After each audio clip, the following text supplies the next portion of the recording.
পাকিস্তান জিন্দাবাদ স্লোগান দেওয়ার অভিযোগে ভারতের উত্তর পূর্বাঞ্চলের সাম্প্রতিক সময়ে 5 যুবককে গ্রেপ্তার করা হয়েছে।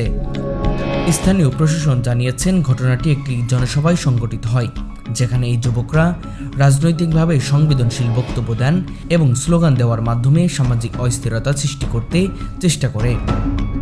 পুলিশ ও গোয়েন্দা সূত্রের তথ্য অনুযায়ী গ্রেপ্তারকৃতরা স্থানীয় সামাজিক যোগাযোগ মাধ্যমে উস্কানিমূলক বার্তা ছড়িয়েছিল এবং এটি এলাকার নিরাপত্তা সংক্রান্ত উদ্বেগ তৈরি করেছিল।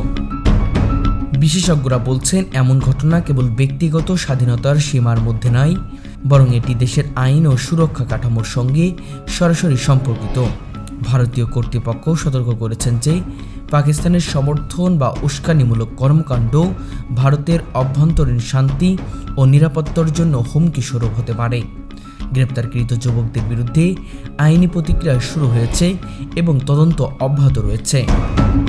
আঞ্চলিক রাজনৈতিক বিশেষজ্ঞরা মনে করছেন, সীমান্তবর্তী দেশগুলোর মধ্যে রাজনৈতিক উত্তেজনা এবং সামাজিক মিডিয়ার ব্যবহার এই ধরনের ঘটনার পুনরাবৃত্তির সম্ভাবনা বৃদ্ধি করছে। তারা বলছেন, ভারতীয় সরকার এবং নিরাপত্তা সংস্থাগুলোর জন্য এটি একটি গুরুত্বপূর্ণ সতর্কবার্তা। স্থানীয় জনগণ এই ঘটনার ব্যাপারে মিশ্র প্রতিক্রিয়া দেখাচ্ছে। কিছু মানুষ মনে করছেন যুবকদের কর্মকাণ্ড আইন লঙ্ঘন করছে এবং সঠিকভাবে ব্যবস্থা নেওয়া হয়েছে। অন্যদিকে কিছু তরুণ ও মানবাধিকার কর্মী মনে করছেন বিষয়টি রাজনৈতিকভাবে অত্যাধিক সংবেদনশীলভাবে পরিচালিত হচ্ছে। পরিস্থিতি এখন উত্তপ্ত এবং সামাজিক মিডিয়ার ব্যাপক আলোচনার বিষয় হয়ে উঠেছে। আইনজীবী ও মানবাধিকার সংস্থা বলছেন, গ্রেপ্তারকৃতদের মৌলিক অধিকার রক্ষা করা অত্যন্ত গুরুত্বপূর্ণ।